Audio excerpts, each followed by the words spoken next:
Hey guys, good morning.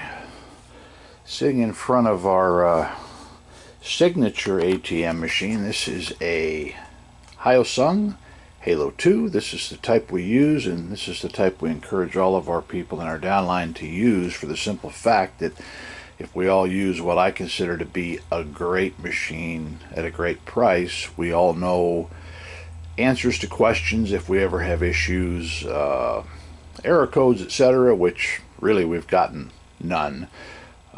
In 10 machines we have out, this is number 11, and 12 are sitting here waiting to go, waiting for licensing and new businesses to open. But anyways, the only service calls we've ever had, it's been either 2 or 3, and they've been because of a torn $20 bill. You cannot put ultimate soft bills in.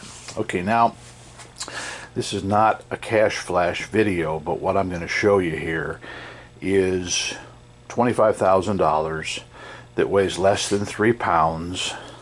These are all 20s, and here's my little cheat sheet here. I'm going to read from it here in a minute and explain why I'm crunching these numbers. Okay, bottom line is you can move this amount of product that doesn't expire, it doesn't go bad, and you can make yourself roughly $2,750, and that is below average swipes. If you have 10 ATM machines, that's a $25,000 investment. The average swipe per ATM machine across the country, I am told, and it's documented, I've looked it up, is 118. So I like to use more conservative numbers. I consider our machines to do less than that. So we have calculated these numbers at 100 swipes, and I actually may be wrong. I am. Average swipes across the nation is over 130. Our average swipes across our 10 machines so far is doing 118, but I calculated these numbers at 100 swipes just to be fair to everybody. So if you have 10 ATMs with a $25,000 investment, plus of course the banking money, which remains yours, you are destined to make, and that's not 300, that's just 3,000. You are destined to make $2,750 a month with 10 ATM machines. Okay, now that is based on very average. Pardon me, that is, my math is wrong. That's 300 swipes per, I was figuring out 3 machines. Okay, so anyways, 10 ATMs, investment of $25,000 should get you a little less than $3,000 a month net profit. Okay, to do the same with vending, okay, soda machines. Let's say you have 20 nice refurbished soda machines, and these are all, let's say, stack style machines. By the time you buy them and they are reconditioned, whether you buy Vendo 721s, 540s, 480s, Dixie Narco 501s, 600s, you're going to pay an average of $1,500 a piece by the time they land in your facility. If each one does 125 cans a week, which is conservative, that's 600 cans per month per machine at 25 cents a can after all the smoke clears. That's going to be your net profit, 25 cents a can. Now you might say, gee, I can shop the sales, buy cans for 30 cents, sell them for $1. You still have expenses. 20 soda machines, in the hot summer months, you're going to replace no less than 1 cooler deck per month. And we used to say per 10, but let's just be real conservative. So you're going to spend $300 in expenses to keep these machines running. So, all right, $150 per machine net profit times 20 machines, you're going to make $3,000, as you can see there. Okay, now what that equates to make $3,000 is 500 cases of soda. Okay, you stack them up 10 high like the bottling companies do, because they use what's called a 10 case dolly. Okay, 10 high, you're going to have 50 deep. You know how many cans of soda that is? That's 4.5 tons, 9,000 pounds of soda. Now, Let me reposition here so we can talk. The soda business has always been good, especially in the summer months, in the summer climate, like where I am. I'm in Arizona. Okay? What I'm getting at is you really earn your money. Okay? I figured it out last night sitting in front of the TV, and you move that soda no less than 4 times from the time you purchase it from Sam's Club or wherever you buy it from, Costco. Okay? Go to Sam's, you load it on the cart, you check out. Hopefully you don't have to move from the cart. I don't think you do anymore. Now you go to your truck, you unload it. Okay? Now you drive. The smart way is right to location. You unload it on the cart again. That's 3, 4 times you load it into the location. Okay, now it's on the cart. The 5th time is you have to pick them up and put them in the machine. So you're going to move those cans 5 times. Okay, you're getting paid less than a nickel per can. Okay, that's how you're earning your money. Think of it that way. You know, we all know a case has 24. Sometimes they buy them in 36 packs, or sometimes even 12, which is less efficient. Now, if you go to Sam's, load it on the cart, load it in your truck, now go to your warehouse. Okay, load it on the cart, load it into your warehouse is 4. Now on route day, put it back in the cart is 5. Go back to the van, unload it is 6. Unload it on the cart at the location is 7. Guess what? You've moved those cans 8 times. So you're going to move 4.5 tons of soda, of product, to make $3,000 if you have, say, a soda route with 20 machines. Now, 20 machines, it's a lot of machines to keep running, okay? Let's just say they were all identical. It's tough to do in today's day and age because of our supply chain. It's tough to order 20 Dixie Narco 501Es.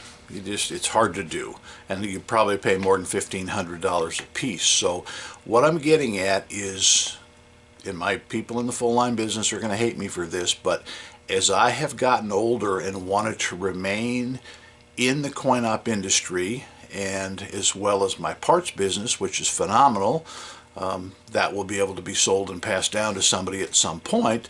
But I'm not there yet. However, I still like to be on the street. I like to go out and talk to people. I like to land new locations. I'm my own worst enemy. I went to one of my nearby towns last Sunday. Now this is Sunday morning, guys. You don't always catch owners in their businesses on Sundays. Okay? And I was only soliciting for ATM locations, and the bottom line is, and I will update you, is I probably placed 5 new ATMs in 4 locations, one of them needing 2. So people that are buying locations, you know, I can look at these crazy numbers. It's not the thing to do, guys. Go out and do it yourself. The ATM business is easy for me because the machines only weigh 265 pounds. You could lay one of these in a Honda car, okay? It's that easy. As far as servicing, I showed you the money. When I go to the bank, all that money and more fits in a CoinMech box, okay? So a CoinMech box versus 4.5 tons of product that you're going to move no less than 4 times. So you're going to move 20 tons of product to make the same amount of money per month of about $3,000. It doesn't pan out for me anymore. I see a lot of ladies getting in the vending business. They're asking about how it's done. They might get 1 spot, 2 spots that are their friend's beauty salon, or maybe their friend's mechanic shop. Those are not true vending spots. A true vending spot is a manufacturing facility that has a bona fide lunchroom, that has bare minimum 100 people. One of the big companies, and I won't name them, there's a couple in Las Vegas. If somebody called and they had an operation there and they didn't have 125 people, that was the bare minimum. They wouldn't even send a salesperson out, and they preferred 150 people. Now, in today's day and age, people are forced to take smaller spots. You know what that equates to? Less money, if any profit at all. People are buying, they get a hold of me all the time, they want to buy a combo machine. Why do you want to buy a combo machine? They hold less than 50% of a pair of machines, which we know is 2 machines, but it's not so much about the quantity that they hold, it's a matter of going there twice to service it as opposed to once if you have a side-by-side snack and soda. So guys, reason for this video is we want you to work smart, we want you to be profitable. I support the vending, the amusement, all related coin-op industry people. If you go out of business, it doesn't help my business, okay? So hopefully passing these tips on, I encourage you. My goal is 100 people in my downline this year for my ATM operators. We are at half that now. I think 100 is reasonable. I have become a distributor for ATM equipment as far as processing, zero cost. And when I say zero cost, I mean nothing. Let's say you charge $3.75 at the pizza and pub on the corner that you put an ATM in there. You give them 75 cents to $1. You keep the remaining 100% of it. Okay, there's no fee. The fee for processing and for myself for signing you up and taking care of you comes from the backside. That's the money we make from the bank. Okay, you never see that. So once again, $3.75, location gets 75 cents. You get $3 and you get 100% of $3. So guys, it's kind of a no-brainer. If you're ready to jump in, one machine about 2,500 bucks, and of course prices do go up. They were $23.40 a year ago, and then they were $24.60, and you know, who knows what they'll be next month. But anyways, just figure about 2,500 bucks plus your banking money. Keep in mind, this banking money is always yours. It goes to your bank every day that it's withdrawn. Now, who knows what happens with our economy? I guess what I'm saying here is you end up with 20 vending machines, soda machines that you have to store. Something happens to our economy, we're in another lockdown. Maybe the lockdown lasts a year this time. Maybe it's 18 months, you know, not 90 days. ATM machines are small. They have small cassettes that hold the money. If something like that happened and accounts closed, I would go pull the cassettes. If I thought they were going to reopen, I'd probably leave the machine. I'd open the vault door so nobody breaks in it, and leave a note on the front that this machine is out of service. It's in a closed facility. In case somebody breaks in, there's no money. You still have 2/3 of your investment, which is the cash. You can eat on that cash. On a vending machine, you got a bunch of expired soda in it.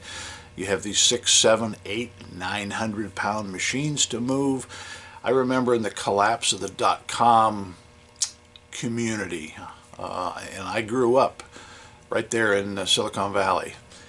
People were renting warehouses that they couldn't afford to store hundreds and hundreds of machines that came out of these .com companies when they all folded up. And that's been 25 years ago or so. But anyway, so what I'm getting at, guys, is plan for the future. And if you want to make real money, real profit, you don't want to break your back, you don't want to move tons of product. We didn't even cover the cost of trucking, shipping, step vans. You know, a lot of you guys that are smaller might move them in your SUV, but if you ran an ATM route, and we do it with a nondescript car that looks like every other car going down the road, you could actually do this, you know, on a small scale on a motorcycle, because the product you carry is not big, it's not heavy. So anyways, guys, if you're ready to advance, move forward, pull the trigger, I'm happy to talk to you. Look at my channel. I have a lot of ATM videos that will answer most of your questions. I can't possibly take all the calls from you when your first question is, I'm thinking about getting in the ATM business, how do I do it? Well, I've already answered 95 to 98% of those questions. Please view these videos. It saves us both hours and hours of time. And when you're ready to pull the trigger, let's get on the phone. Let's spend 10 minutes together. Let's get you signed up for an account. Everything is free. You never spend a nickel except when you order your first piece of equipment.